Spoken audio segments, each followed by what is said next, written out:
Are you now doing online improv or having a lot more online meetings? Well, of course you are. This pandemic has changed everything. In this video, we're going to give you the top 10 tips to get the most out of online improv. Why?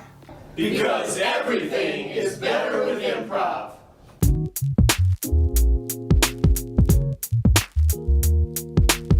Better with improv. Let's go. All right, let's get started. Let's get rolling. Number one, use Zoom. By now, you're probably familiar with this video sharing platform. Well, if you can't get on stage, this is the closest thing you can do it. You can do it right from your office, get all your teams and get in there and use it. Okay, number one, it's got all the basics that you need for improv. Number two, probably number one, is that it's free. So you get 40 minutes free, and it's worth it if you want to do the monthly subscription. But I would just say get the free stuff, get started, have your meeting, have fun. But you can also use Google Hangouts, or you can use Microsoft Teams, or Facebook, or even use StreamYard, or there's a ton of other ones, including FaceTime on Apple. So those are just some examples, but I like Zoom for this particular use. Let's go ahead and use Zoom. All right, number two is check in. And what that means is that when you first get on, talk to everybody and let them talk to you. First of all, you can get a sound check on them, but really what you're doing here is you're seeing how they're doing. You're checking in on their mental health, especially at a time where things are very stressful. So this is a fun event, so really check in with those guys. You can ask a common question. You can say, hey, where are you dialing in from? Or perhaps, what room in your house are you, if everyone's doing this from the home office? Those are kind of some fun, interesting things. Maybe even, hey, what are you guys drinking? And everyone can throw up their drinks. Now, if it's work and they're not supposed to be drinking, then don't do that one. But if it's an improv show and it's after work, social, that's something that we like to do. So, all right, number three, tech. So do a tech check at the start. What you want to do is make sure that everyone's familiar with the platform. They know how to mute themselves, they know how to hide their video, they know how to get in and out of rooms, and make sure that they're comfortable with all of the features of Zoom. This is a quick thing. Probably you only have to do this one time unless you have new participants. If you are getting value out of this, you're enjoying it, hit the subscribe button, hit the like button. Get that bell notification so you know what's going on. Leave a comment. I'll read the comments. I'd like to hear from you. All right, so let's get back into it. All right, number four is gestures. So it's always good to have hand gestures. On Zoom, you're allowed to kind of talk at the same time. And sometimes, just like in a regular meeting or in an improv, you have people interrupting each other.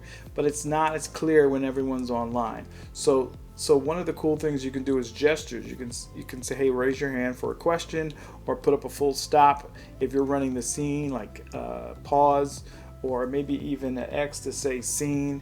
Those are the kind of things that you guys can agree on that would be good gestures to help you control the flow of the meeting and not have things lost because someone wants to go on and on. Number five, full stops.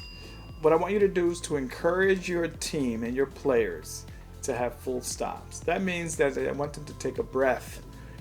A lot of people want to go on and on and on and on and on. And so this is a learned skill to stop at the end of the sentence, knowing that perhaps your partner in the scene, or your partner in the game, or someone else on your team at the meeting, they want to say something, and maybe you want to take questions or get their input. Okay, so this is not one where you get to run on and on. So being laconic and being quick with what you want to say is important, but encourage it. Full stops. Number six, lag. Allow some time for lag. Silence is okay in improv. That silence allows for the audience to catch up, allows for your players to think. And really, in reality, when you're talking, it's okay when there's silence for a second. Again, like I said before, you don't have to fill up every second with a word. So lag is important. When you're online, you could have a delay.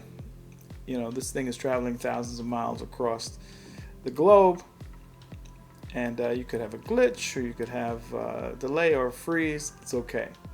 So allow for lag, wait for your partner to come, And remember that when you're going back to them, you're lagging as well. So, be patient. Number 7, use the camera. It's easier for an audience to concentrate and to focus on the players if the other players have turned off or disabled their cameras or even covered their webcams. This allows that focus and that attention on the players.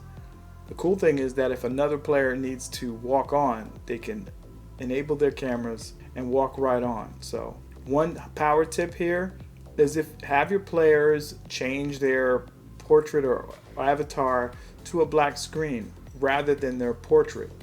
Communicate. It's important that your players and your audience members know how to communicate. When you put them in the breakout rooms, they need to know how to chat with each other and to communicate with you because you won't be there to monitor them.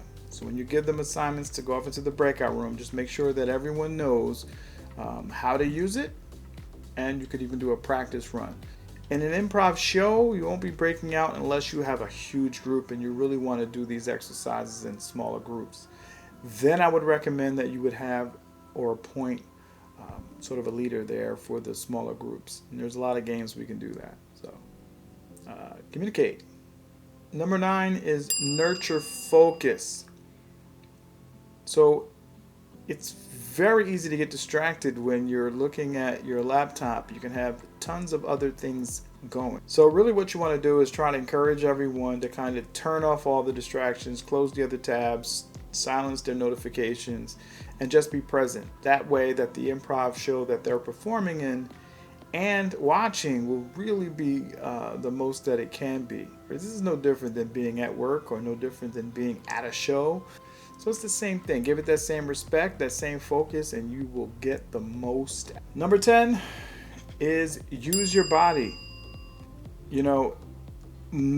Usually you're sitting down like I am right now. But it's okay in an improv show to stand back from the camera, stand up, and use your body because players will get active. We really want you to move around and make it seem more like a real scene. If you imagine this, you have 2 players that are standing up and then having a conversation or having some interaction, even reaching in with a gift that they're taking back out, then that goes well. You don't have to stand, but you can definitely use your body. You still can do object work. You can still open up a can of soda and drink it or whatever you want to do. All right, so I really want to see what you do with this. First of all, go down to the description. I'm going to give you a free PDF to get the top 10 tips to get the most out of online improv, and it's right there in the description. Just go follow the link, download the guide.